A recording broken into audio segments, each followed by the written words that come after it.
Hello viewers, నేను Prakash, Telangana police. ఈరోజు ఈ వీడియో రిగార్డింగ్ వచ్చేసి గణేష్ ఫెస్టివల్ అండ్ తీసుకోవాల్సినటువంటి జాగ్రత్తలు. ఎక్కువ సోది లేకుండా ఒక 4-5 జాగ్రత్తలు చెప్తాను. ఇవి ఫాలో కండి. ఇవి ఫాలో అయితే మన ఫెస్టివల్ని మనం ఎంతో హ్యాపీగా ముగించేసుకుంటాం అన్నమాట. ఓకేనా? అయితే జాగ్రత్తగా వినండి. మీరు గణేష్ మహారాజ్ని మండపానికి తీసుకొని వచ్చేటప్పుడు మీరు పెద్ద పెద్ద గణేష్లు తీసుకొని వస్తారు కదా, అప్పుడు హై టెన్షన్ వైర్లతో జాగ్రత్తగా ఉండండి. ఇక మండపం ఎంత స్ట్రాంగ్గా ఉంది అనేది 1-10 సార్లు చెక్ చేసుకోండి. ఎందుకంటే అసలే వాతావరణం బాలేదు. గాలి దుమారాలు ఇంకా జోరు వానలు కురుస్తున్నాయి. ఈ వానల కారణంగా ఒకవేళ మండపం లీక్ అయిందనుకోండి, గణేష్ మహారాజ్ మీద వాటర్ పడి మన పూజలకు అంతరాయం కలుగుతుంది. కాబట్టి మీరు మండపం ఎంత స్ట్రాంగ్గా ఉందా 1-10 సార్లు చెక్ చేసుకోవడం మంచిది. ఇక మండపానికి 2 సీసీ కెమెరాలను ఫిట్ చేసుకోండి.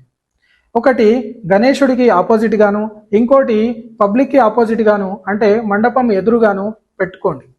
ఎందుకంటే ఏవైనా అసాంఘిక శక్తులు మన ఫెస్టివల్కి ఆటంకం కలిగించాలని చూస్తే వాటి ద్వారా వాళ్ళని ట్రేస్ అవుట్ చేసి చట్టపరంగా మనం చర్యలు తీసుకోవచ్చు. అండ్ ఇంకో విషయానికి దీంట్లో యూజ్ ఉంటుందండి. మన దగ్గర అసలే లడ్డు దొంగలు ఉంటారు. ఈ లడ్డు దొంగల్ని కూడా పట్టుకోవడానికి ఈ సీసీ కెమెరాలు అనేవి చాలా ఉపయోగపడతాయి. ఇక అక్కడ ఉన్నటువంటి ఈ మండపం ఇన్ఛార్జి ఎవరైతే ఉన్నారో ఆయన తరఫున 2 మనుషుల్ని అక్కడ 24/7 నిఘాలో పెట్టండి. అంటే వాళ్ళు 24/7 అక్కడే ఒక 2 అంటే షిఫ్ట్ వైజ్గా అలా ప్లాన్ చేసుకోండి. ఎందుకంటే ఇది మన సేఫ్టీ మెజర్మెంట్ కాబట్టి. ఇక 3వ జాగ్రత్త విషయానికి వస్తే, మీరు మండపం చుట్టూ 2 డ్రమ్ముల వాటర్ని, అలాగే ఒక 5-6 ఇసుక బస్తాల్ని, అలాగే ఒక ఫైర్ ఎక్స్టింగ్విషర్ని ఏర్పాటు చేసుకోండి. ఎందుకంటే ఏదైనా అగ్ని ప్రమాదము సంభవించిందనుకోండి, షార్ట్ సర్క్యూట్ వలన ఇంకేదైనా కారణాల వల్ల, అప్పుడు మనము ఎక్కడున్నాయిరా సేఫ్టీ మెజర్మెంట్స్ అని దౌలాడడం కన్నా అక్కడే మనం ముందుగా ఏర్పాటు చేసుకుంటే నష్ట నివారణ చర్యల్ని మనము తగ్గించవచ్చు అన్నమాట. ఓకేనా? ఇప్పుడు 4th జాగ్రత్త.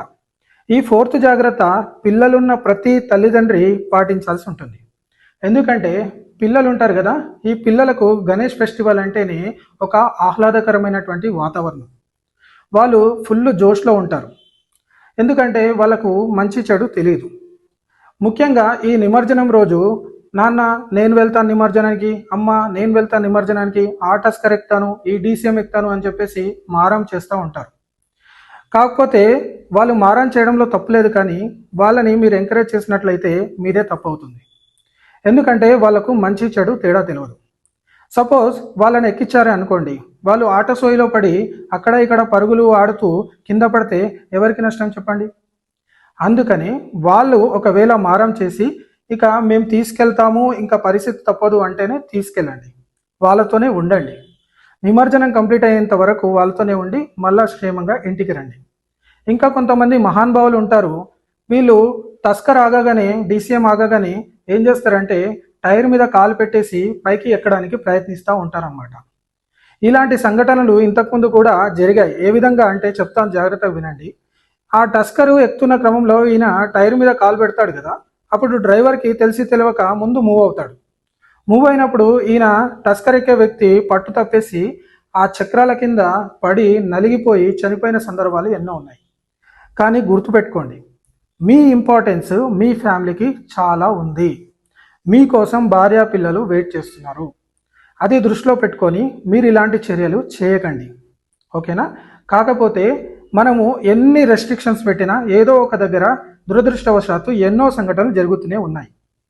ఇలాంటివి నిరోధించడానికే ఈ వీడియో ఉపయోగపడుతుందని నేను అనుకుంటున్నాను.